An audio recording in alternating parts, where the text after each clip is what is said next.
All right, so then Joe's going to fill in some blanks because they always have to leave stuff out, and sometimes they leave stuff out for reasons of time, and sometimes they leave stuff out because people in the television audience can't handle the truth. But you all can handle the truth, can't you? Yes, the whole truth and nothing but the truth. Anyway, I've talked too long. Please take it away, Lieutenant Joe Kenda.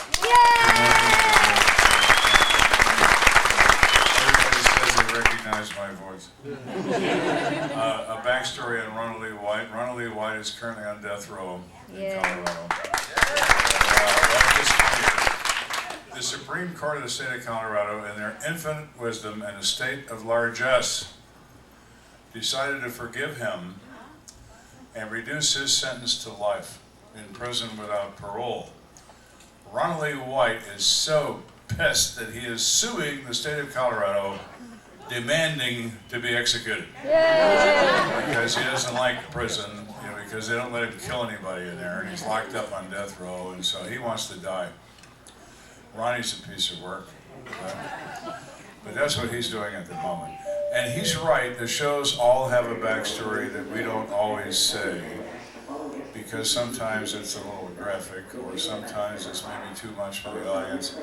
We're talking about an audience in general, not an audience in specific, right? So you have to consider that when you lay some of these stories out, that you can't, some of my cases would not lend itself well to television because they're just awful.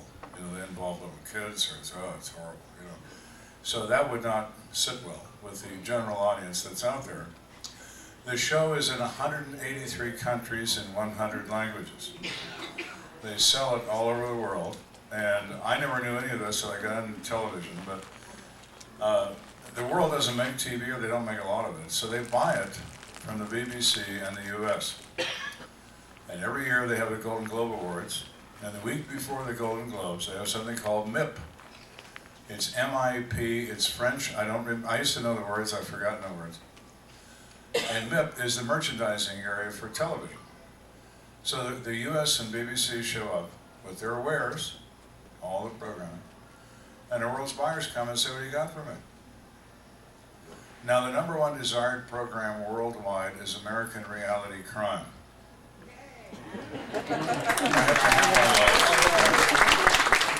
So a friend of mine is at MIP in Cannes, France, and he sends me this picture. He said, hi, you're here with us in Cannes. I said, no, I'm in my kitchen. No, you gotta see this. And he had somebody take a picture with his phone, and he stood under it to give it a sense of scale. And over the Discovery booth in Cannes, they had a picture of me 30 feet high.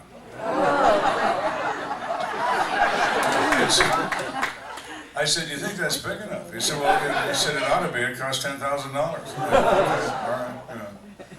All right. So it is remarkable, the penetration. I get fan mail from all over the planet.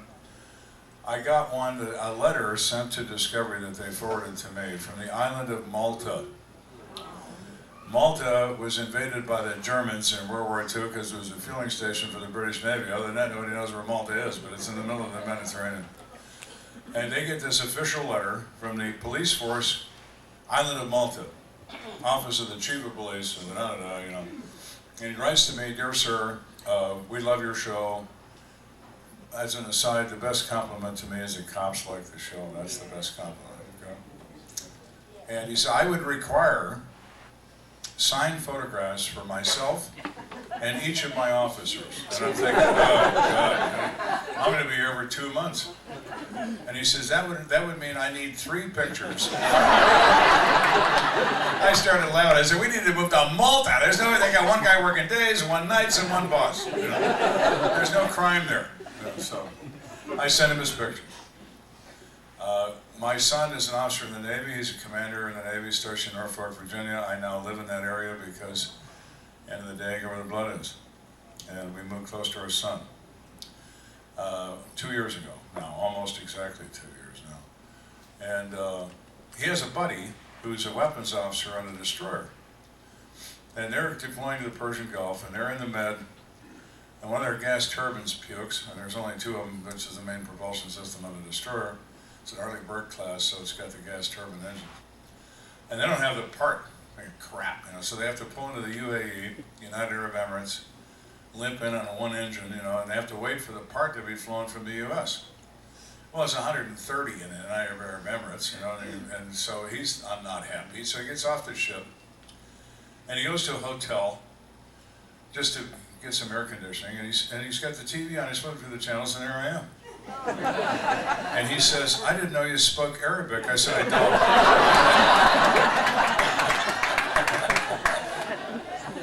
don't." So, but in India, thank God for the former British Empire, India, the official language is English. So I have 17 million fans in India, and they don't have to translate it. They just put it on, you know, so it's a big deal there. And about 2 months ago, 3 months ago now, international distribution rights are a big issue in television. Who controls where these things go? All right. Now Discovery does, because they own it. So Sky Network is owned by Rupert Murdoch, that charming Australian, you know, that everybody hates. But he owns Sky Network, and they broadcast in the UK, the Middle East, Africa, Europe, and Scandinavia. They broadcast A&E channel over there, which has a channel called CI, Crime and Investigation, which is their answer to ID. So Sky Network officials, not Rupert personally, he was busy divorcing his 5th wife, but anyway, they call Discovery and they say, "We'd like distribution rights to this program for those following areas." And they said, "Well, you know, in exchange for a very small part of the profit, we allow Jupiter Entertainment to take over the distribution of the program internationally, and you'll have to talk to them." Thank you very much. So the next morning, they bought 60% of Jupiter Entertainment, controlling interest in the company, for $250 million. Their plan is simple. There's a problem, pour money in this problem until the problem goes away. So that's how important they believe that it is. So now they have this, I did a James Earl Jones knockoff, you know, he always has said for years, "This is CNN." So now, I went to a recording studio in Virginia Beach, and I recorded this for them, for the Sky Network people. And my voice now throughout the world says, "This is CI."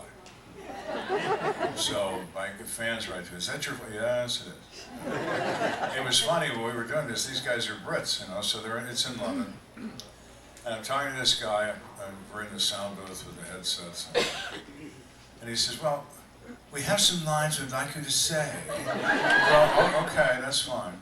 Could you have a go at this one?" "Yes, I will have a go." So they said, "Well, this will probably take 2 hours," and it took me 35 minutes. So they were very happy. But I can read and understand the English language. So, in regard to the show, most of you know this, but in regard to the show, there is no script. I say whatever I want. They cut out the profanity, and they use that to use it as a writer's guide for the actors. Carl, who's sitting back there with his lovely wife Ilona, and BK, who's one of the actors. He's either Officer 1 or Officer 2. He is an active duty Knoxville police officer. All the cops on that show are cops who we pay to be on the show, and we dress them in Springs uniforms and Mark Springs cars and all that. So they take what I say, they write a transcript, they give it to the writers at Jupiter, they use that to write a script and to write a guide for the director, and that's why the show fits together so well, because they only reenact what I say. Now, some of the things I talk about, I don't talk about, although it's recorded. I mean, I do one episode in the morning and one in the afternoon. So I will talk for 4 hours straight, and then I will do another one in the afternoon. Now, some of the things I say they won't use because it's too graphic or so on. As an example, we did a commercial in Colorado Springs where this girl was supposed to be strangled and laying in the Garden of the Gods, which is a city park in Colorado Springs, 750 acres, beautiful place. The Indians named it that because they thought only gods would live here. It's so pretty, you know, so they call it the Garden of the Gods. And it really is that pretty. And so we're there, and we're doing the filming. Here's this girl, she's an actor, she's 19 years old. This is her big moment, she's gonna be dead. You know, that's whatever, you know, so she's, so the girl who's the makeup girl says, how does somebody look when they get strangled? So I proceed to tell her. And the woman who's the director comes over, don't listen to him, do not listen to him. We don't want real dead, we want TV dead. Somebody said, oh, okay, well then don't listen to me. She looks entirely too good for someone who's been strangled. So those kinds of things you have to kind of avoid because it just upsets people and there's no point in that. The point is the story, not necessarily all the details. Sometimes people get lost in the details. And that's really not a good thing. But anyway, so some of those things we don't. Some other cases we just don't do. I mean, if Colorado has an Open Records Act, meaning this, if I arrest you for murder and I convict you of same and you go to the penitentiary and you start filing your appeals and because you don't like prison and you'd like to get out and you file these different motions for a new trial, for mistreatment by the prosecution, the police lied, whatever they're going to say. This goes through the court process, and once that appeals are exhausted, there's no longer a jury issue to anybody, because they're not going to retry you. You're done. You are toast. You are in prison. Goodbye, sir or madam. All right? At that point, the homicide case file is available to the public in Colorado. So if your neighbor got knocked off and you walk into the police department and say, I'd like to, can I get a copy of this case? Yes, you may. Is there a fee? Yes, there is. It's $1 a page. How many pages are there? 3,000. Never mind, I'm not that interested, right? But if you're a television network, you buy 60 of them at a time. And they read through them. And they pick what they think works for their idea of a 5-act scenario, da-da-da-da. Now, when I worked, I always told my men, speed kills.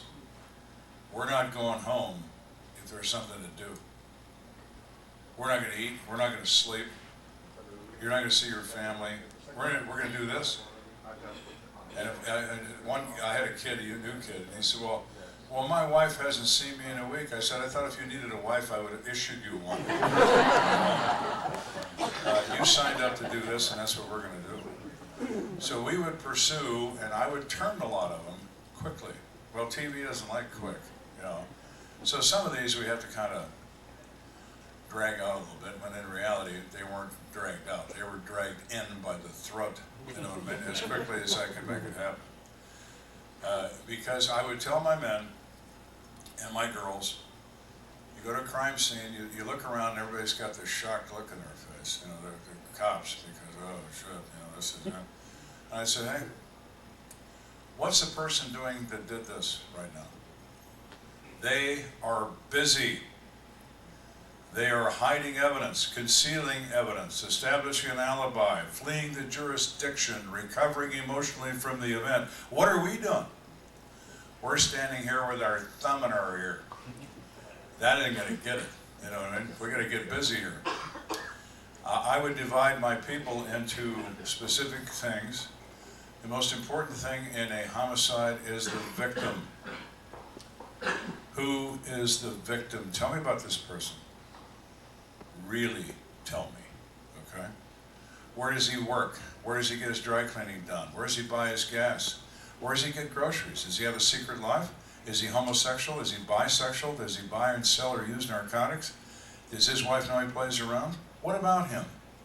Tell me everything about him, because somewhere in his circle of friends or acquaintances, somebody made him look like this. Stranger killings are very, very rare. Could you catch a stray round meant for somebody else walking down the street? Of course you could. You got a better chance of getting hit by lightning. Okay?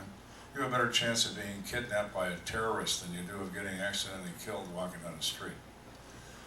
People kill for a reason. It may be a completely insane reason, but it's a reason. Okay? Find the reason, find the person. So tell me about the victim. I was telling Jim last evening when we were talking about how you question witnesses. The first thing I'd say when I go to a homicide, I would say, please don't tell me we have an eyewitness. Don't tell me that. Well, we have 3 oh God. The worst thing you can have in any case is an eyewitness. They don't witness traumatic events every day. They don't.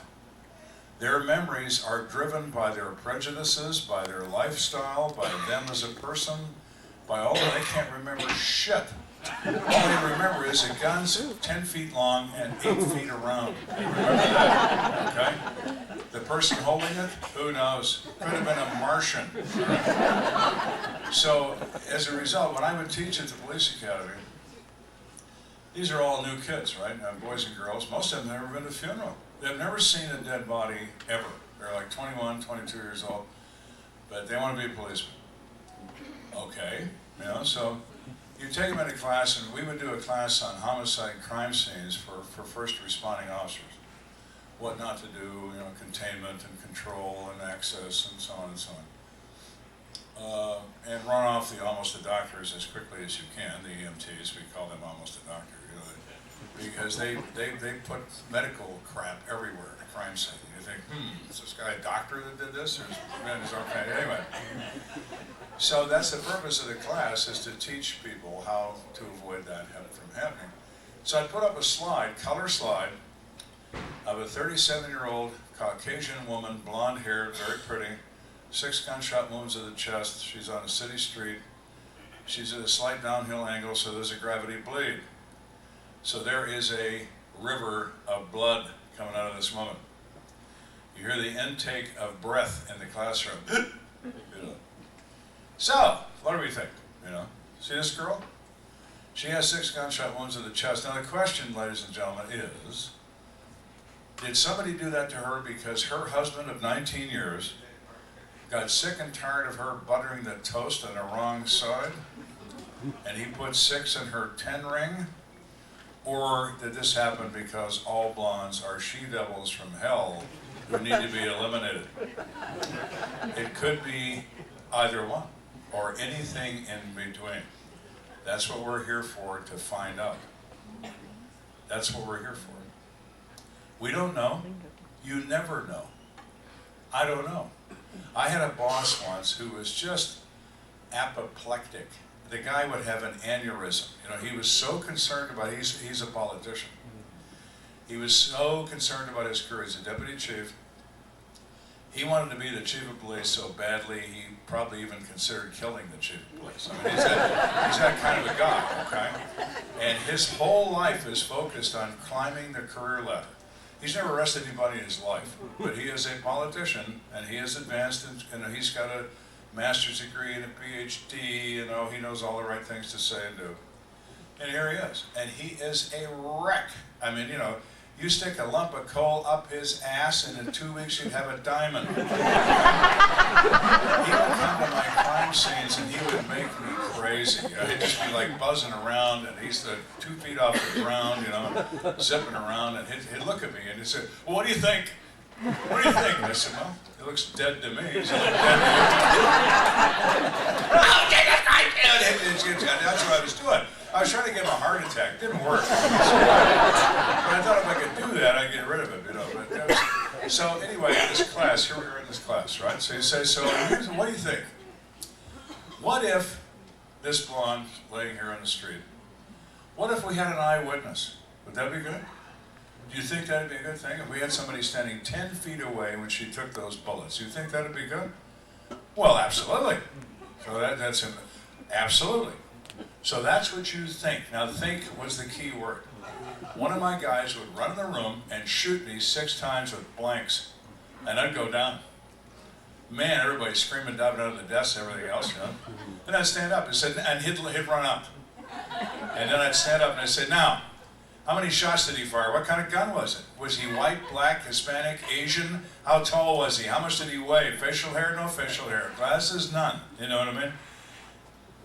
We wound up with a tall, fat, short, thin guy who was Asian, black, Hispanic, white, and maybe something else, maybe Avatar, you know, Planet Avatar. The only thing I was sure of, he had a huge gun. You know why? The gun is what will kill you, and you focus on the gun. That's what you look at, because you think it's going to be pointed at you next. You don't look at the guy, you look at the gun. You look at the gun. I said, now what do you think of eyewitnesses? You're an eyewitness. Oh, you think? Yeah. How come you're so stupid? Everybody's like, you're not stupid. You're witnessing trauma and you've never seen it. Most people go through their entire life and never see it. I have seen death by every means except a nuclear weapon. I've never seen that. But pick another way to die, and I've seen it many examples. So, the eyewitness thing is important. How you question witnesses is very important. You ask leading questions without realizing it. You walk up to somebody, and he's a witness, he or she, and you say, how tall was this guy? Nobody knows how tall anybody is. I mean, they don't. Well, I think he was 5'1". Maybe he was 6'8". They're all over the place because they don't know. They didn't mean anything to him. But if you say to him, was he smaller than you or bigger than you? They know what that means. Well, he was smaller than me. How tall are you? Well, I'm 6 feet tall. So now we know he's less than 6 feet tall, and that's probably pretty good. Probably. Okay? Those kinds of things. How you question people is very important. When you talk to somebody that lives in a lousy neighborhood, which I spend a lot of time in, you don't say to somebody like that, did anything different happen around here today? Somebody gets shot in this neighborhood every other day. So, no. You have to say, did anything unusual happen? Well, yeah, there was this dude that had this shotgun. That's the guy I'm interested in, right? Because it's unusual. It's not different, it's unusual. Your choice of words and questioning is very important. So those are the things you try to teach people, to give them a better drift of what's going on here.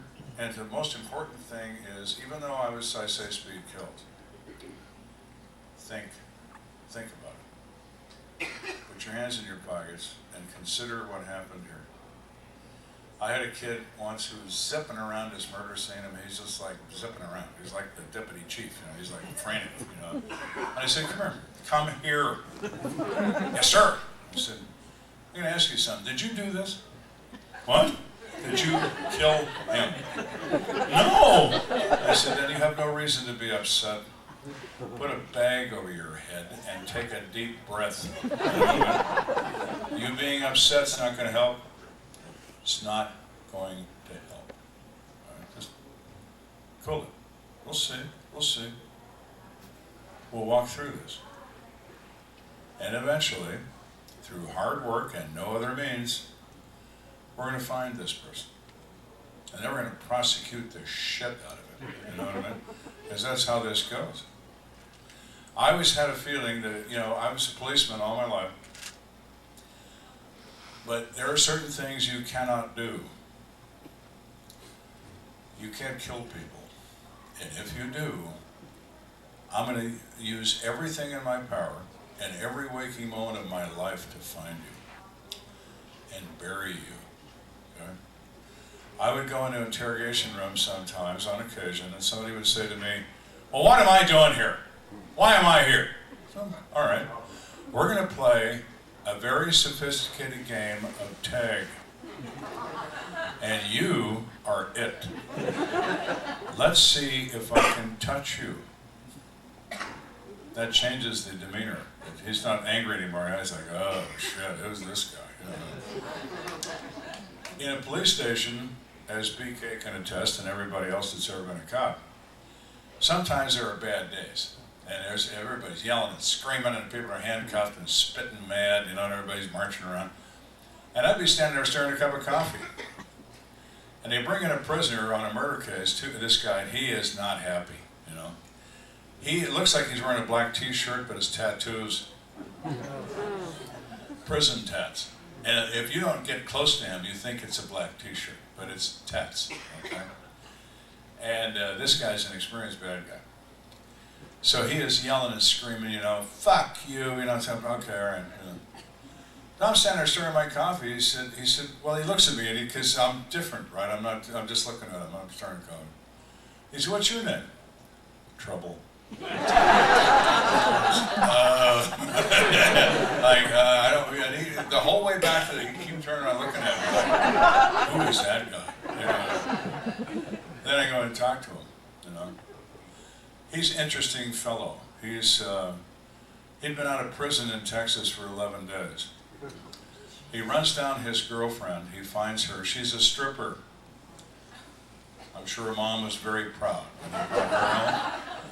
And she's a freak, and she's a doper and everything, and she's a stripper. He finally finds her in whatever bar she's working in, and she's got a new boyfriend. He shoots him 6 times in the chest with a 44 Magnum revolver. Boy, does that work. Then he grabs her, and they go off on a 3-state odyssey of kidnapping and sexual assault. They arrive in Colorado. He's wanted by everybody. He's been involved in a couple of other shootings on the way, but didn't kill anybody else. He shot at police, and he did a few other things. And he hit a couple of guys, but he never killed anybody, except for the first guy.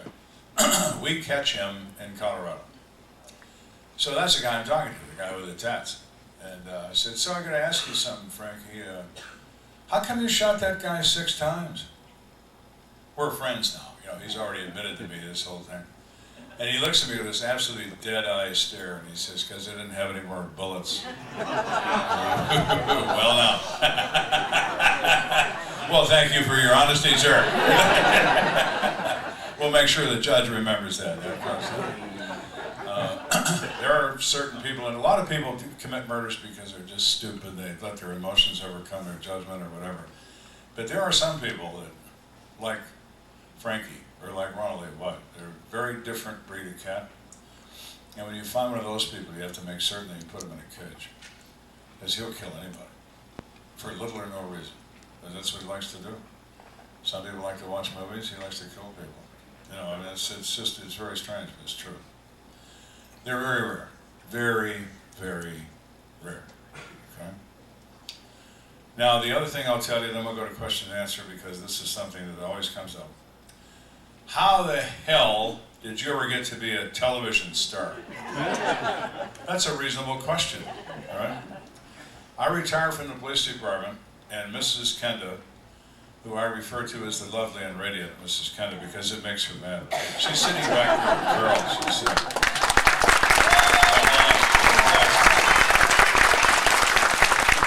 We met in high school, so we've been together all our lives.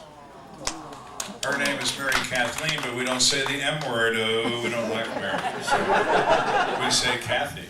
So if I want to make her mad, I refer now Mary Kathleen. Then you get the narrow blue eyes. Those are always bad.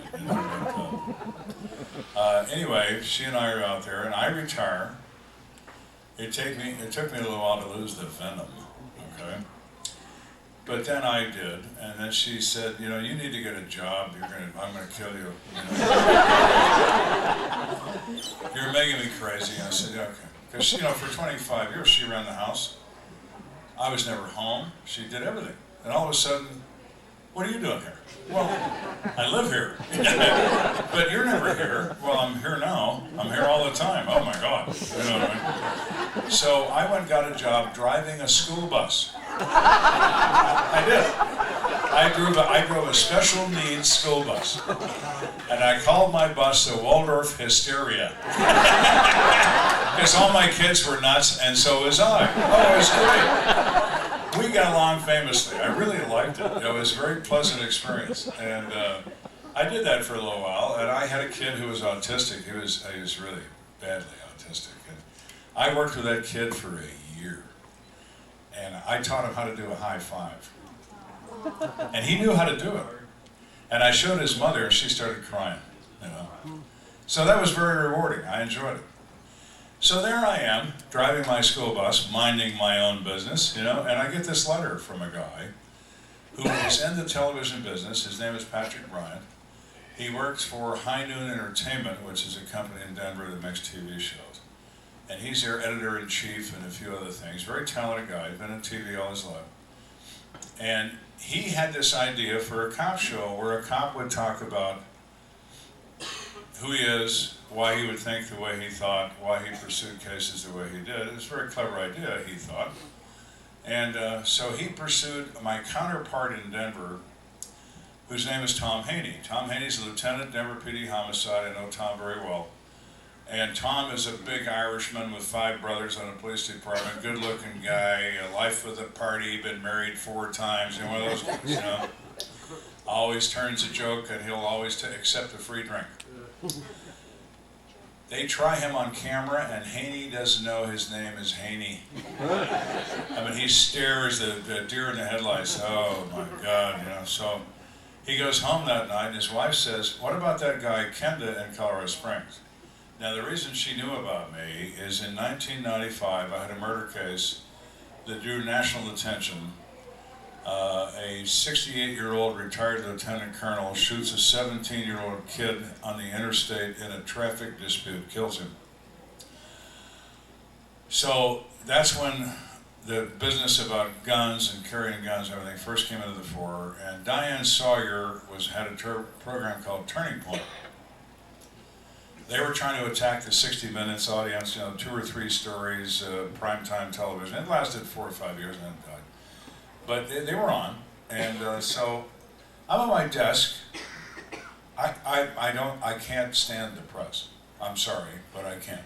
If anybody in here, go find another job. You know what I mean? But anyway, I'm at the desk. I'm really busy, and I look up, and Diane Sawyer's in my doorway with her hands in her hips, and she's got a crew behind her.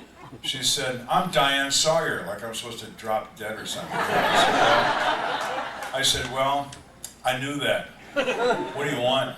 And she was a little taken aback by that. And she said, "Well, I have to talk to you about this case." And I said, "Well, all right. I'll tell you what, Diane Sawyer, I'm a busy man. You have 2 hours to talk to me and then we're done."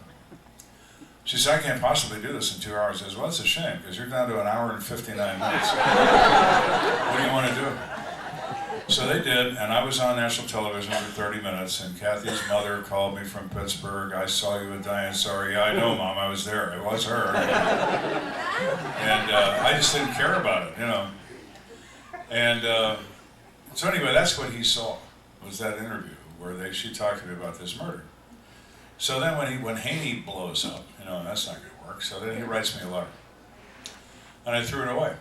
He writes me a second letter, and I throw that away. Writes me a third letter, and it says, "I know you're throwing these away." And I laughed out loud. I thought, well, hey, the guy's got a sense of humor, And Kathy's sitting on the other side of the table. She says, "What's that?" "It's a letter from some guy that says he's going to put me on TV, like that's going to happen. You need to call him." "No, I'm going to call him." "No, you need to call him." "Well, I'm not going to call him." This goes on for 3 days. Finally, it's pow! "You need to call him." Boy, that was a good one. You've been working out. Okay, I'll call him. I liked it. And I thought, then I came home, I did a little bit of filming with him, and I told her, I said, "Nobody's going to watch this crap, It's just about murder." "Oh, yeah, they will. Yeah, they will." Well, season 5 premiered August the 18th, and I just signed a deal for season 6.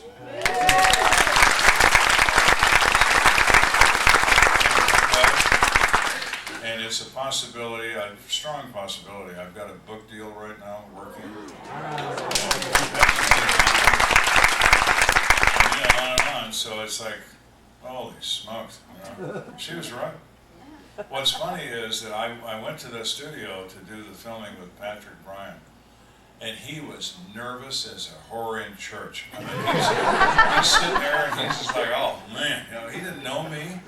He didn't know me at all. And he said he met me, but I don't remember. So he doesn't know what to do, and he said, "Well, I want you to think of the camera's your friend." Of course, he had a bad experience too. I mean, he had a bad experience with Haney. "I want you to think of the camera's your friend." He goes, "Big drums." I finally said, Patrick,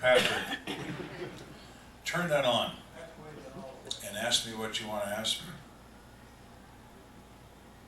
And he just looked at me for a minute, and he said, "Tell me about murder." Okay, I did, for an hour and a half, whatever came into my head. And I stood up when it was over, and the sound guy, the lighting guy, the camera guy, him, they're all standing there with their mouth open. And I said, "Is that what you had in mind?" And they just stood there with their mouth open. And I thought, "Whoa, this didn't go well." "Let me ask you again, is that what you had?" "Oh, yeah. Oh, yeah." And then he marketed that show for 2 years. before it finally got in front of the right face. And somebody said, "Did you see this?" You know, and then here we are. I mean, it's crazy stuff, I think. It really is. So I took the standard career path from police department to special needs bus driver to international TV star like everybody else. So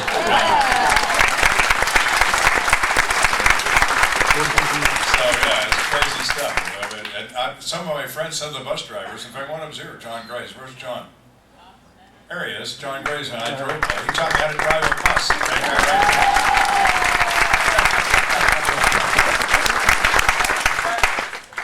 He gave me probably the best compliment a person could. He's a policeman. All I knew was he was a retired policeman. And he said, "Your training department is one of the best that I've ever seen." That was true. Really compliment. That was a feather in my cap. It was. A good friend. So yeah, I really was a bus driver. I mean, there's an eyewitness. But yeah, that was what I did, and I enjoyed that. I mean, I did. I like those kids. I really did like those kids. And I still talk to some of their parents, and now they watch the show. They can't believe I'm a bus driver. You know. Sorry, I can't pick your kid up this morning. I have to go to Hollywood. Does anybody have we're doing question and answer? Actually, before we do a question and answer, I wanted to take a quick 5-minute break because we're going to do a full 1-hour question and answer session, so I thought it'd be nice to take a little 5-minute break. And there are restrooms right outside. The bar is open, ladies and gentlemen. It's what's it called, the Horse and Badger, something like that, a little further down to the right. If you want to have a cigarette break. The smoking side is the port side of the ship on deck 4, so you just go down one level out to deck 4. This is the port side of your left side.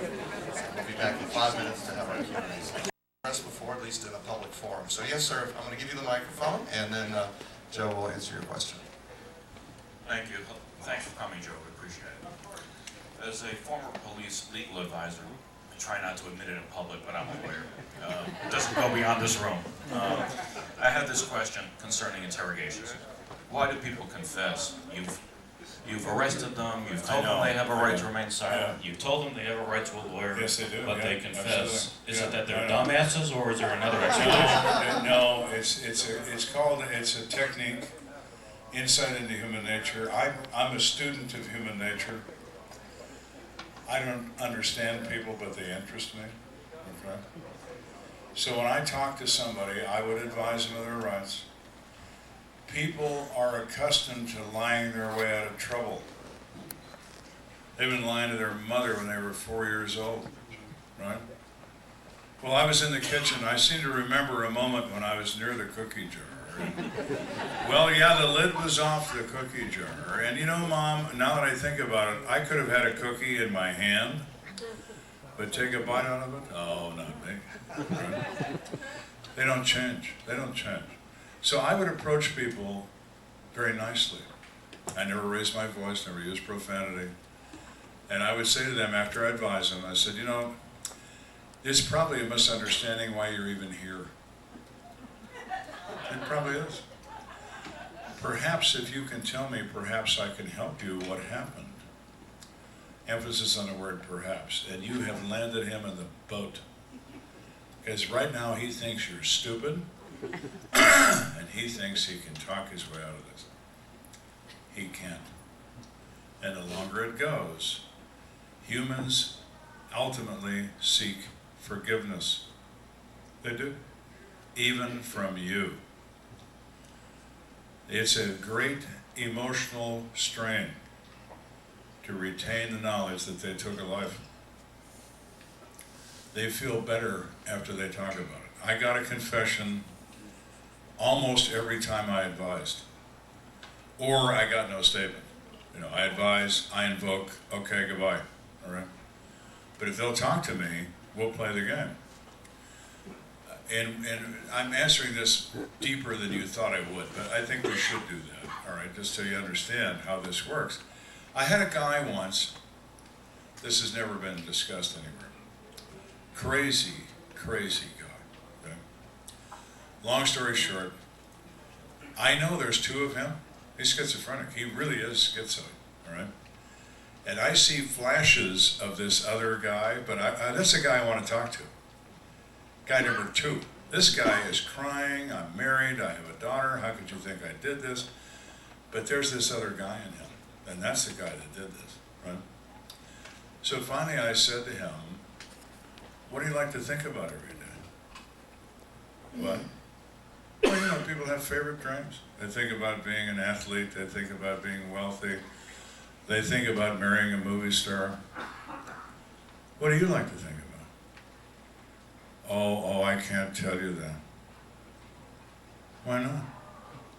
His whole demeanor changes. Now we're talking to the other guy. Because you'll get mad at me? No, I won't get mad. No, you'll get me? No, I won't. He held hands with me because he was getting physically excited at the idea of telling me what he likes to think about. He's starting to shake, he's starting to sweat. Do you know what I like to think about? What? I like to think about making love to women in their own blood while they're dying. Don't you like to think about that? And at that moment you could do one of two things. You can pull a gun, put it in his mouth and pull the trigger, which is what I wanted to do. Or you say, well, you know, I have thought about that. Really? A kindred soul.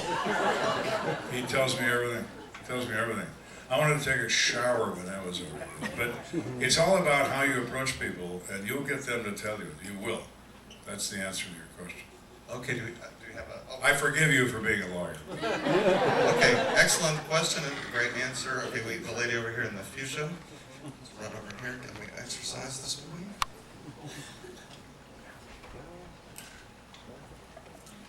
Morning, everybody. My husband and I are retired police officers on Capitol Hill, so the most crooks I've run into have been the members representatives. Those are the serial offenders. But my question to you, the homicides that mystify me the most are the domestic homicides. And every time I see a program where a husband or wife kills their spouse and the father and mother of their children, and they have look like they've had happy lives, and a lot of them have met like you and your wife did in high school and been married for a number of years. I just, is it some sort of, I'm trying to think of what word, I just can't get it, because Lord knows, Rob at times gets on my nerves, but I would never think of killing him. You know what I mean? No, but what possesses someone when you have a bond and you have children? I mean, I think, how do emotion you feel about the wife and the humans. children? Emotion in humans is very dangerous, right? Emotion is what causes people to kill.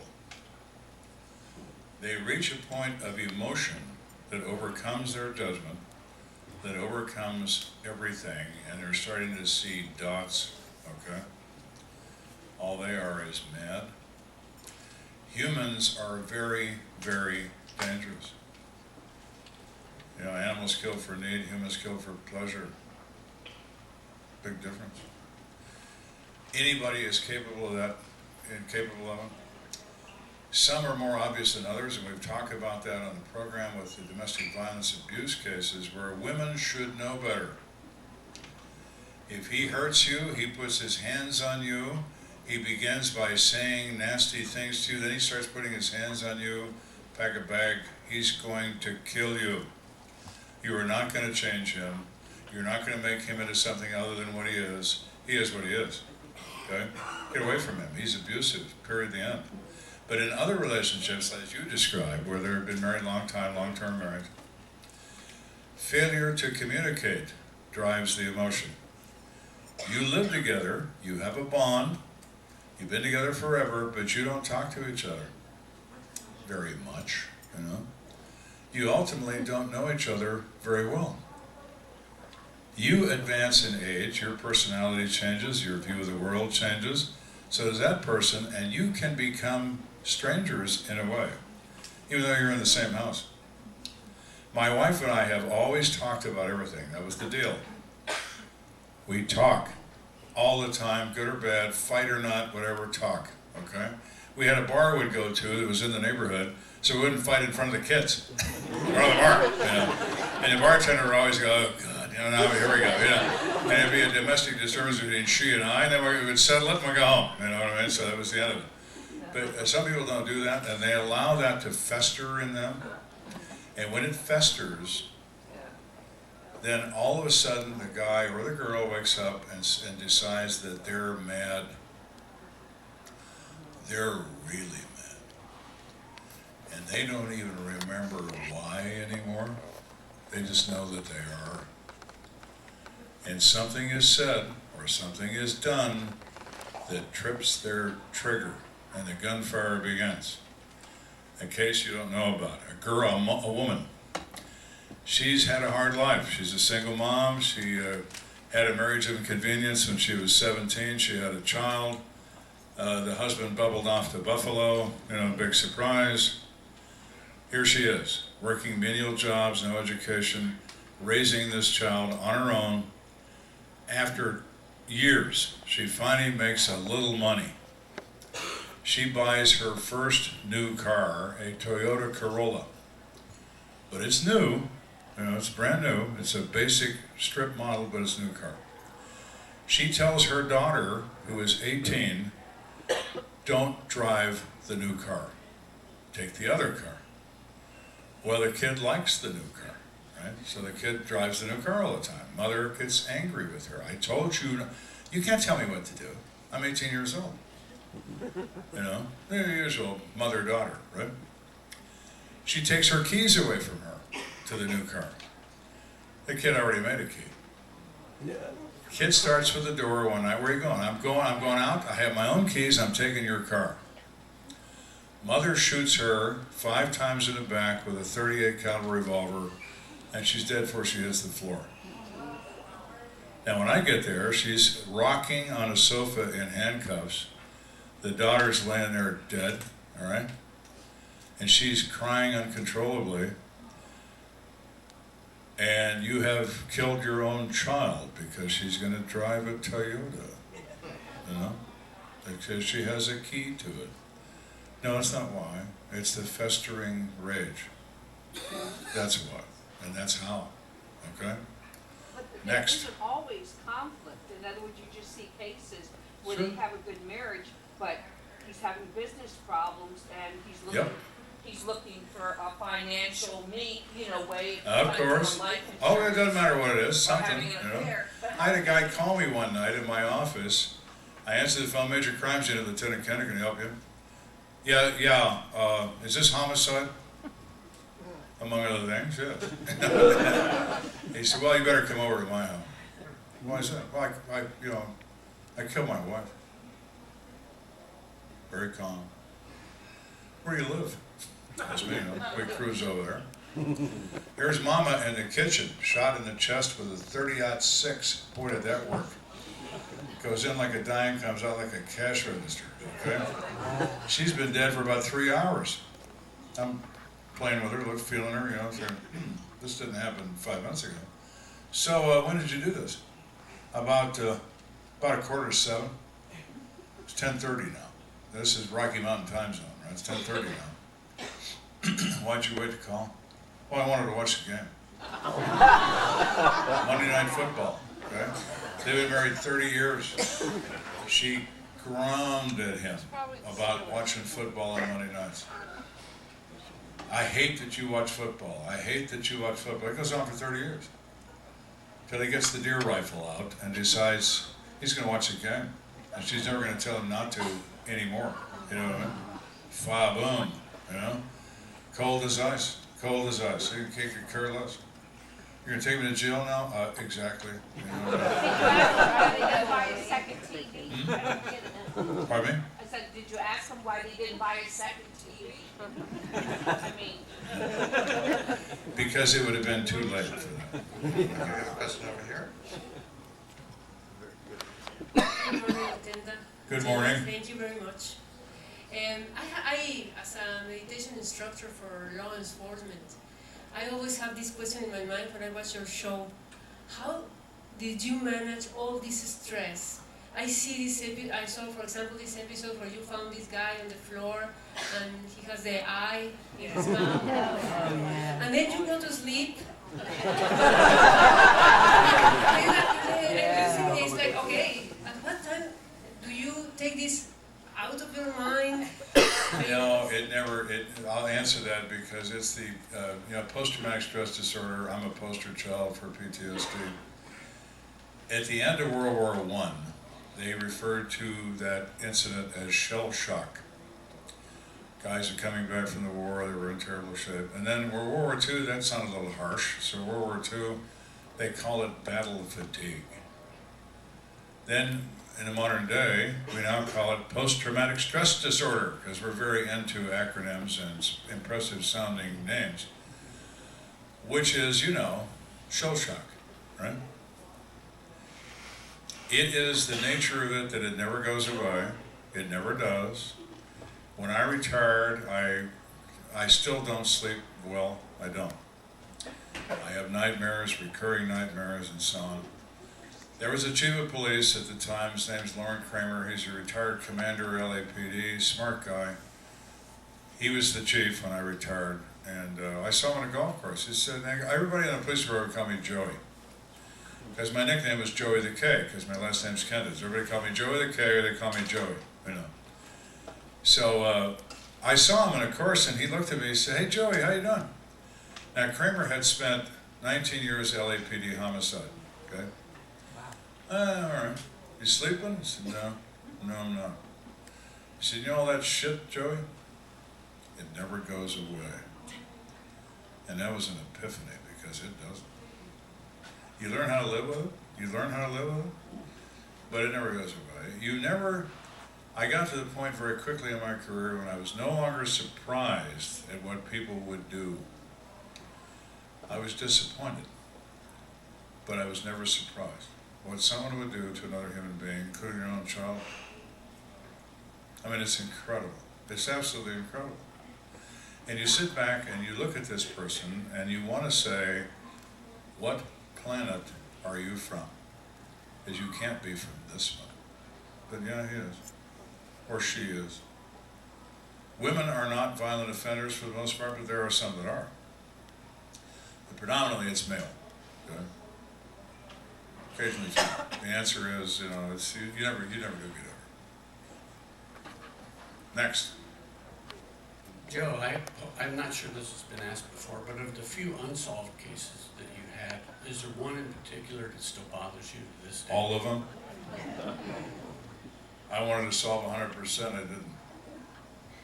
I still think about them all the time. We have a cold case unit, I call them all the time, another idea, And sometimes it doesn't work out. It just doesn't work out. And I had 387 cases assigned to me, I solved 356. And I didn't solve 31. If I was a football team, I'd be 356 and 31. I'd be a dynasty. Or I'm just a dumb shit that doesn't know who killed 31 people. It depends on how you look at it. You know what I mean? One got solved. Sure. Joe, one got solved. Yeah, one did get solved here recently. A new DNA test came forward, so it's down to 30. Congratulations. So I'm always fascinated when watching Forensic Files or your show or just any murder mystery, the really insane things people do that they actually think they can get away with. Of course. So I'm curious, what is the wackiest story someone has ever told you to try to explain what happened that you're like, now I've heard it all? There were so many of those that, there really were so many. I had, my common response was when you got this really stupid, story, I'd say, it took me 5 days to identify you. You've had 5 days to think about what you're going to say. That's a long time. That's a long time. And obviously you knew, or you should have at least reasonably understood, that I would come and look for you, and I would find you. So here you are. And I gotta tell you, I feel bad for you. If this isn't the worst story I've ever heard, it's in the top 5. This is pathetic. This is your response? What do you think I am, a moron? What? People commit crimes without giving any forethought to the result, without any thought of the consequences. They sometimes put together a plan in 5 minutes and through a fog of alcohol and drugs, okay? And because it's their plan, well, obviously it's a genius plan because I thought it up, you know? Another technique I would use in some of those, that's Mrs. Kenda out wandering around. Some of the things that I would do, I would say to people, if a guy was sitting there being very smug, because after all, obviously he's a criminal genius, which is why he's not concerned, but we're going to get to the bottom of it. And I would say, how many mistakes do you think you made? What? How many mistakes do you think you made? Think you made 5? Think you made 10? Maybe you made some you don't remember making. What do you think? You want those wheels to start to turn. Because then all of a sudden you see his eyes change. Well, what if he's right? What if then I would say, you know, I've got nothing else to do before I retire to find them all. And you're going to be easy to locate because I know where you're going to be. You know, you're going to be in a cage. You know what I mean? So it's a different thing. It depends on the person, but yeah, they do. I mean, incredible stuff. It's you know, an elephant stepped to my homework, and as a result, the gun went off. Right? You know what I mean? I hate that when the elephant comes in and makes the gun go off. You know? Oh yeah, it's incredible. It's like they're little kids all over again because they're so frightened. You know, they're so frightened that they're now a childlike story they're going to tell because it's all they revert. You know what I mean? Maybe mom will believe me. No, I won't. Who's next? Hi again. First of all, thank you for your service. You're welcome. You do wonderful. Thank you. It's okay. This question is very dear to my heart because I run the Victim Assistance Witness Protection Program in my county. I am the first point of contact for the families of homicide victims. Oh, yeah. I coordinate them with the investigators, with the prosecutor, and I'm very enmeshed in the entire thing. And I see awful, awful things that people do to each other. And I have my family ever saying, how do you do it? Oh my gosh, how do you do it? For me, it's justice. It is. You know, my sister is a victim advocate in a women's battering shelter, and she sees all these victims and nobody's arrested. Oh yeah. So for me, it's justice. I go through the whole process. And then I'm sitting with the family through the entire trial, holding their hand, just being there for them. So we had a trial where a wife and husband and a husband's brother were all shot. Beautiful people, wonderful people, not that gangbangers, you know, deserve to be killed, but they were really upstanding, beautiful people. And the one brother was killed and the husband and the wife seriously injured and lived. So I became very close to them. And they finally found the person that did it, and it was for a ridiculous reason. But he was so guilty. I'm not just saying that coming from law enforcement. He really was. The trial's over, and he was found not guilty. And that was devastating. But I couldn't process it. I had to be there for the family. On my way home, I had to stop at Burlington to get my daughter tights for the daddy-daughter dance. And he was standing right there. And to see this man who had done this, standing right in front of me with 2 women, picking out clothes and laughing, was so difficult for me. And you had a case where a young mother and her 2 sons were murdered by the maintenance man. Was it Master Keeling or something? Yep. James Joseph Perry. James Joseph. What a nice man. And he was found not guilty. Correct. However, a few years later, What, a few years? It was 10 months. he was thrown off the building. And I I was have an wondering if that was alibi, you. by the way. He's an airtight alibi. That's all right. It went through my mind. And so, but I'm wondering, did it ever come out who killed that? Who killed him? Who actually killed him? That's my I question. saw to it that it didn't. This is a backstory that's not in the program. NYPD finds him after he went out of the 11th floor window of an apartment building in Brooklyn and head first onto the concrete. There were Polaroid cameras at the time. They sent me a picture of dead Jimmy with his broken head on the cement. He looked like a number 10 can of tomato sauce that somebody threw out the window, you know? And they said, who is this prick? We understand he walked 2 counts murder, 1 to your jurisdiction. I said, yeah, he did. So what do you want us to do? Put it in the had it coming file. And they did. They never investigated it. Goodbye, Jimmy. And I kept his picture in my desk for 7 years. And whenever I was feeling badly, I would take that picture out and I would look at dead Jimmy and I would feel better. Oh yeah. We have a question over here. Do you come from a law enforcement family? Nope. No, my father had a business. Kathy's parents were car dealers. I have an uncle who was Colorado State Patrol, and I always admired him, and I named my son after him. His name was Dan. My son's name is Dan. But other than that, it's the only one in the family. Is there a difference investigating a crime from the left coast to the right coast? It can be. It can be. PC or something? Yeah, it can be. It's the old story. It's who's doing it and how motivated are they to accomplish it. Unfortunately, people in the police business, not everybody's like me. And they look at it as a job, or they look at it as 5 o'clock time to go home, you know. You would like to believe and think that everybody is like me, and everybody isn't. A lot of them are. A lot of them are. A lot of them aren't. The East Coast has a reputation for corruptness. The West Coast is honest. They are. And I used to tell that to people. I said, you know, in Colorado Springs, it's the West, and we're honest. We're not too bright, but we're honest. You know? The East Coast is not that way. It's not as corrupt as the rest of the world is, but there is corruption. They've stamped it out. It comes back, so on and so on. And the only way to stamp out corruption in a major police department, fire everybody. Start over. You can't do that. NYPD has 35,000 cops. It's an army of occupation. You know, City of Chicago has 19,000 policemen. I mean, you're going to start over? I don't think so. You know.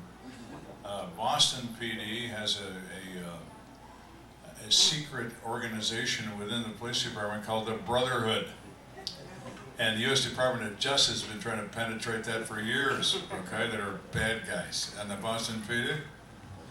So yeah, there's some stories about that. And it always used to bother me a lot, okay? But I always thought I had no control over that. I have control over me. So I'll do the right thing.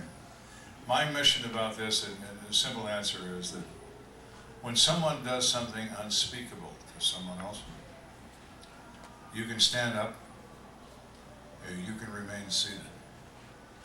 I always stood up.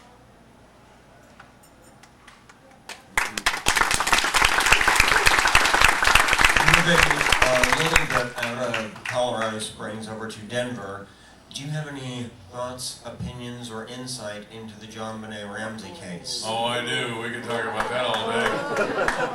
The sad part of Ramsey is in 1993, 3 years before the event, Tom Haney and I, the almost a TV star guy, and I, we had a meeting in Vail, Colorado. We called the meeting in Vail because we knew everybody'd show up, as Vail is really nice. You know, the ski resort. Gerald Ford lived there. I mean, it's fabulous, right? We invite all municipal police departments and county sheriffs in the state to attend. 63 county sheriffs and all municipal agencies. The West, unlike the East, the sheriff is the law. Okay, they have detectives, they have patrol, they have the same thing as the police department. In the East, there are process servers. You know, the East Coast, they don't do anything. They have 3 employees, but in the West, they're huge. They're huge. So we invite them all. And behind us on the stage is a map of the state of Colorado. We draw a red line directly through the center of the map. Then, okay, here's the deal, guys. If you get a homicide and you've never had one in 30 years, you know what to do, you're like lost, you have no lab, you have no nothing, and you're north of that line, you call Tom Haney, Denver PD. If you're south of that line, you call me. We show up with a call team, we do your case, we tie it up with a yellow ribbon, we hand it to you, and we lie to the press and say we work for you, and you have the press conference, you're the hero, you get reelected for 20 years. We get a standing ovation. The problem is egos get in the way. We ought to call them. We don't need those guys. Oh, yes, you do. Yeah. So Ramsey happens. It's a mess. They make fatal errors in the initial part of the investigation. That case will never get in a courtroom if they had a confession. Okay? It's done. It is toast. Goodbye. Okay? That kid's in the grave, and she's always going to be in the grave. 7 days after it started, they called Haney. Haney hung up on him, because it's 7 days later. So then the chief of the Boulder PD calls me. Hey, and he's, hey, did you call Haney? Well, yeah. And what'd he do? Well, he hung up on me. I got one question for you, Chief. What? Are there press reports of what you've done so far, are they reasonably accurate? Oh, no, they're accurate. That's okay. Before the year is out, they're going to fire you, and the next election, they're going to fire your district attorney. And I'm going to hang up on you now, and good luck, because you'll need it when you're looking for a job. And 8 months later, they fired him. Next election cycle, they kicked the district attorney out. That case was mishandled from moment one, and it's never going to be resolved. I said this to someone else earlier, and then we'll take another question, but a homicide is a spinning top on a table. It's spinning perfectly. It's designed to spin. You should stand there with your hands in your pockets, and you should admire it. Decide where you're going to put pressure on that top. Because if you touch it in the wrong place, it goes off the table and you never get it back. It's just gone. Ramsey is gone.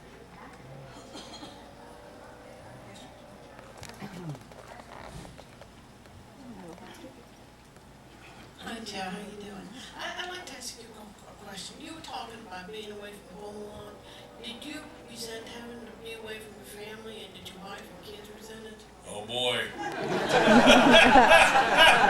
Hey, Mrs. Kenda would get absolutely out of her mind on occasion. There was a thing where her birthday's in October. And so her parents flew out from Pittsburgh to attend the birthday gala, at our house. This was a big deal. And she's telling me, she said, you're going to be home, right? You're going to be home, right? Well, yeah, you'll be home by 6. I'll be home by 6. I swear to God, I'll be home by 6 o'clock. Well, you better be. All right. 7 o'clock comes, and I call her. And it's ice on the phone. Where are you? Talking through her teeth, where are you? I said, I'm in the Holiday Inn. Well, that's right over in the interstate. You can be home in a few minutes. I said, this one's in Dallas, Texas. Then you hold the phone out here. Then she said, well, you better buy me something in Neiman Marcus. So,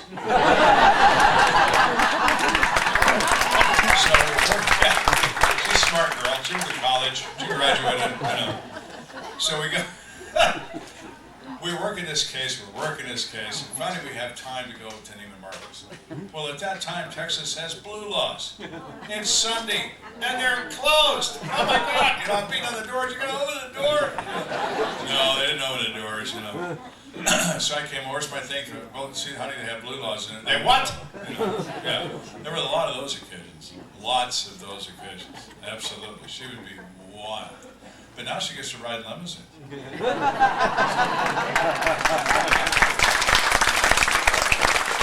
likes that. Good morning. Good morning. I was very impressed to meet you and Carl, Kathy, everyone else involved with the show. My question is, as a concealed weapons permit holder, what is your feeling on guns in general? Well, that's a hot issue, and there always has been. There are enough gun laws on the books to fill this room. Okay. The real issue is not guns or anything else. It's not that. okay? You can't legislate how people behave in a free society. You cannot. The last time I checked, dope is illegal, and severe penalties will be applied, by God, because we have a war on drugs, you know. We're going to screw with you. How come we can stop on any of these islands and buy a metric ton of cocaine? How can we do that? Because you can, all right? So are you going to legislate away all of this issue? The press has a habit, two habits. They seek failure, first of all. They love failure. Okay? Government failed to do this. The Army failed to do that. The Postal Service, well, they failed. Those bastards, you know, the police, well, they're monsters, you know. We're the press, we never fail. Right? They also like one answer. We need gun control. No, we need people control. We don't have that. This is a country born in violence. How do we become a country? An armed revolution, that's how, you know. Who's the only country ever dropped a nuclear weapon on civilians? Not once, but twice. We did. Americans are ruthless, whether you like it or not, okay? We are. But, getting back to the issue, can you legislate this? No. Can you fix it? Can you do the press magic touch? Absolutely. You bring back an organization known as the Geheime Staatspolizei. They were more commonly known by their abbreviation, the Gestapo. All this shit goes away. The trouble is, nobody likes the Gestapo. And you might disappear in the middle of the night, but hey, nobody bothers, you know? Where's my friend? Next question, you know, of course. So if you're a free society, you're not going to stop anything. We shouldn't give people cars. Why do they have driver's licenses, for God's sake, you know? They kill more people on the roads than they do with guns. We don't worry about that. That's socially acceptable. If Uncle Harry gets smoked, you know, by a truck driver that's been up for 3 days, well, poor old Harry, you know, he got run over by a truck. You know, is that right? But if somebody crawls in Harry's window and shoots him twice in the head with a illegal handgun, by God, we're going to talk about that for 3 weeks. Harry is just as dead in either case. So Harry doesn't give a shit whether it's a gun or a driver, you know. So exactly. So that's the answer. I mean, there isn't an answer. There isn't. You know, there just isn't. It's a, you know, this country is a price to pay for freedom, even though Obama says there isn't. That's bullshit. There's a price to pay for freedom. Okay, and that's what it is. You're at risk from your fellow man, but you are anyway. Guns don't account for all the murders. 40% are guns. Next most common is knives. So no more kitchen knives for you. You might stab something, you know what I mean? What? You know, come on. Next. Hi, I'm having a great time. You are so wonderful. Thank you.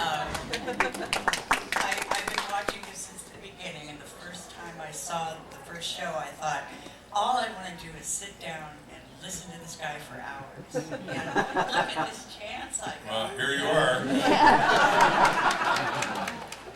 But I know this sounds a little silly, but I stare at your face, I watch your show all the time. And I'm wondering, is that scar on your nose job related? Sort of. It sort of is. I've had people ask me about that all the time, but I've always just avoided it, you know, but I'll tell you the truth. I had skin cancer on my nose. I had it removed surgically, and during the healing process, I got punched in the face at work. So it produced this, it didn't heal right, you know, and it just produced this thing.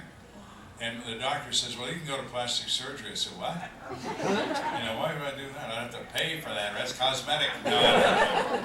You don't like looking at me, don't look at me. But that's what the scar is. So it's kind of twofold, you know. Many times. Oh, yeah, sure, I got marks all over me. But that's part of it, too. I've been shot at a lot, never hit with gunfire. But, you know, you have to remember Murphy's rules of combat. If you can see them, they can see you. So I was always very careful, you know. And I had a new cop with me one night. I went to arrest a guy for murder. The guy's name's Ray LaChapelle. He was my partner in homicide for a while when I was a detective. And we knock, you never stand in front of a door. Right? So you knock on a door. 6 bullets come through the door in response to the knock because he knows who it is. So we slide down the door frame, we draw, you know, and I look at Ray, and Ray's like white as a sheet, and I say, hey, Ray. All this fun and money too. Come on, he's reloading. So it's always funny when people respond to that. You go to the door, you know, you're the cops, right? You say, we're the police, we're here, you know. And they say, I have a gun. I have a gun. Good, so do we. Let's have a gunfight. What do you think? And there's like silence. You didn't expect that response. Don't shoot. Yeah, okay, that's a good plan. Good choice.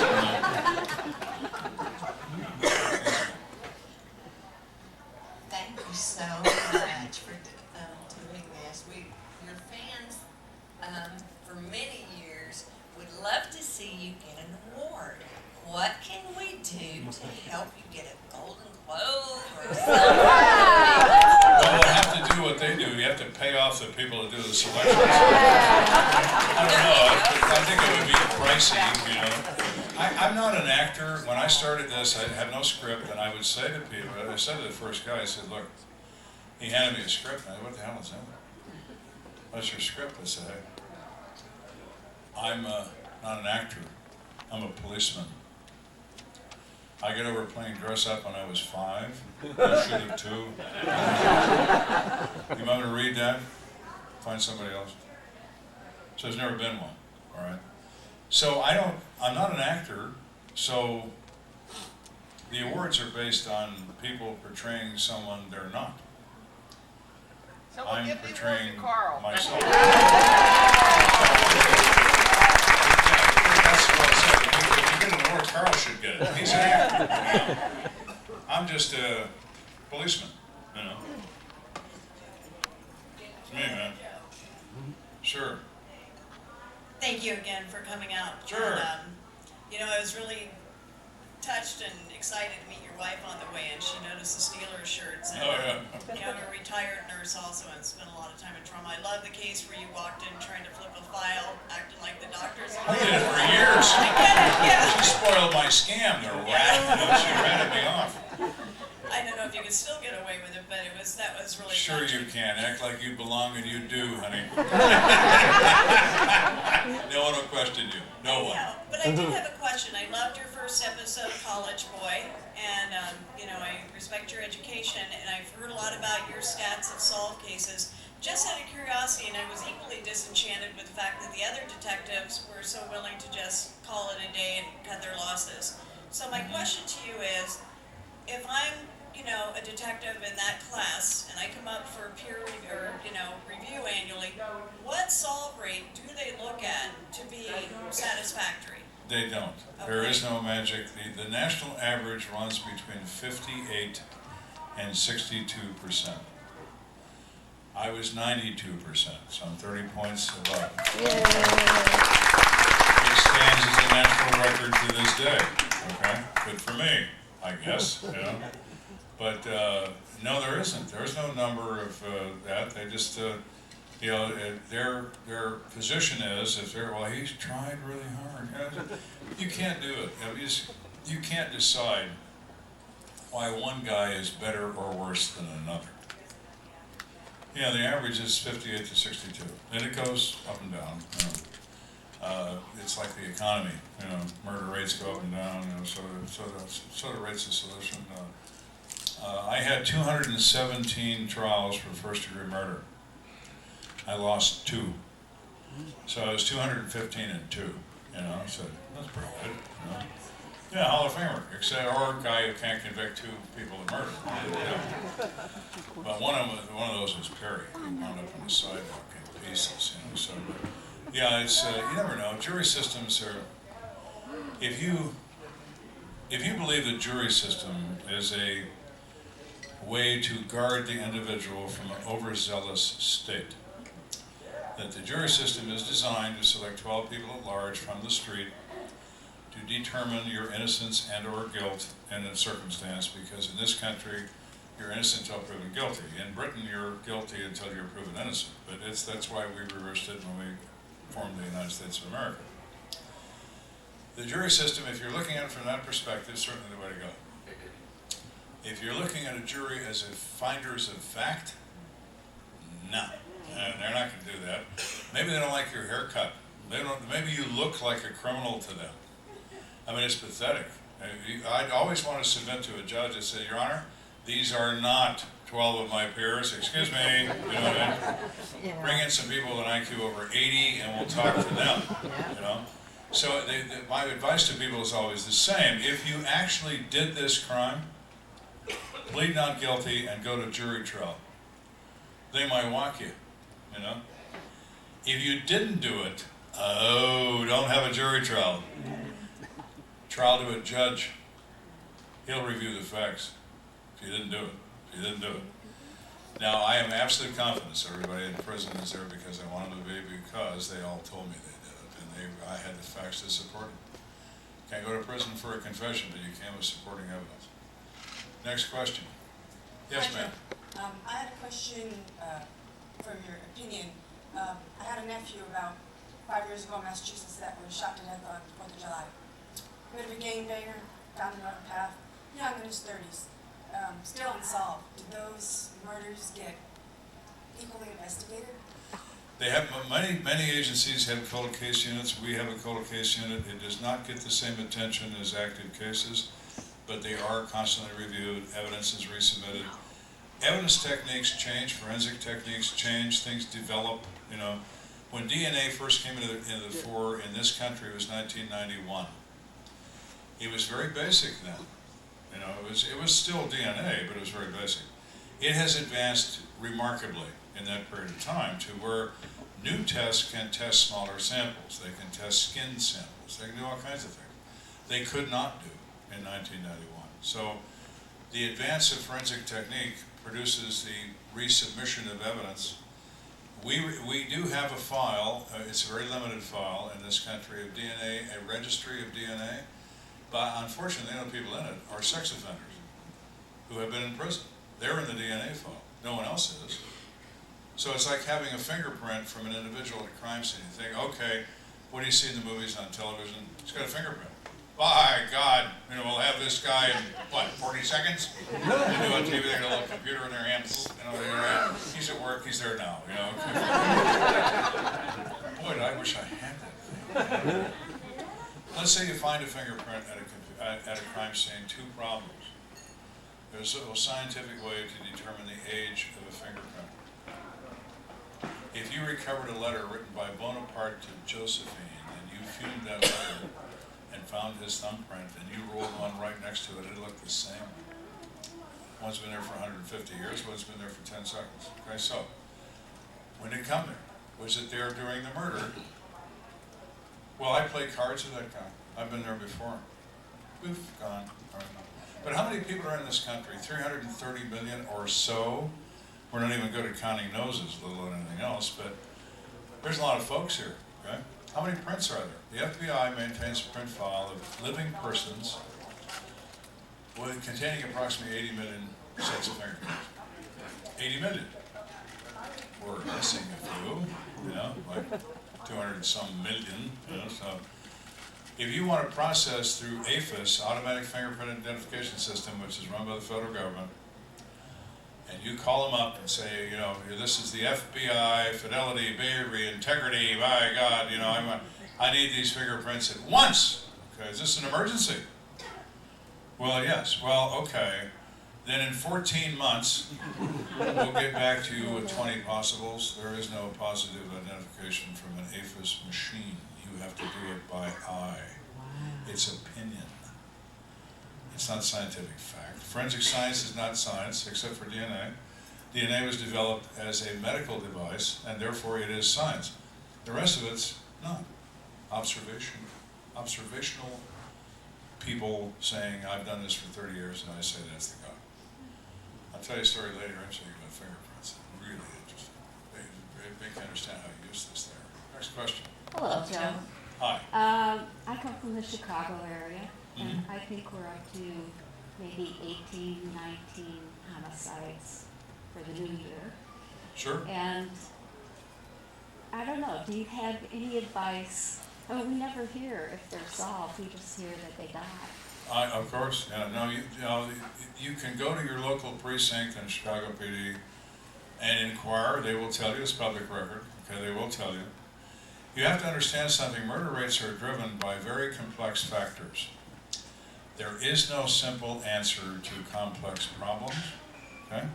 So if you want to discover the murder rate in Chicago, you say, boy, why, ooh, lamb, ooh, holy smoke, what's going on here? Well, what's your unemployment rate? What's your level of education? What's your rate of divorce? What are the demographics of the city? What's your drug problem? What? All this, because all of that contributes to the rise in violent crime among individuals. Now, in this country, violent crime has gone down for 25 years in a row, gone down 25 years in a row, not up. The press doesn't like that, doesn't sell advertising. You won't watch the news if you think it's not dangerous, you know? So the news is brought to you by Chicken Little, right? People all over the world are dead. People in your neighborhood are dead. We'll be back after these messages unless you're dead. And it's like, holy shit, you know, I gotta get a grenade, I gotta buy a gun, you know? No, you don't, all right? But if you participate, I would have people talk to me all the time about gangs. The police department would send me out to speak to groups because I can speak English. So they'd send me to do that, and I'd do whatever, you know. And we'd have a Q&A like this, and people would wave their hand. Yes, ma'am. What is the police department going to do about gangs? So you want to know what the police department is going to do? Yes, nothing. What? What? Gangs are not a police problem, they are a social problem. Okay? That's the nature of gangs. So, madam, what you should do is the following. A kid is attracted to a gang, as he has been for thousands of years, beginning with the Chinese tongs to the present day, by simple factors. Everybody has certain needs and wants. They want love, acceptance, discipline, a sense of purpose, all the things they're not getting from you, madam. And they will seek it elsewhere because you're too busy running your life and playing with your smartphone to know what your kid is up to or even who he is. So he goes out to seek people that will provide him with love, acceptance, discipline, sense of purpose, all those things. And he finds a gang. He's willing to overlook the fact it's a criminal enterprise to get what he wants. That's what fills the ranks. You and every other mother in this room. We only deal with the aftermath. When they do something, can't go to jail for what you're thinking. Can't go to jail for what you might do.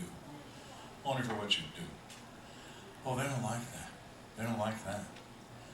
It's reality. It's reality.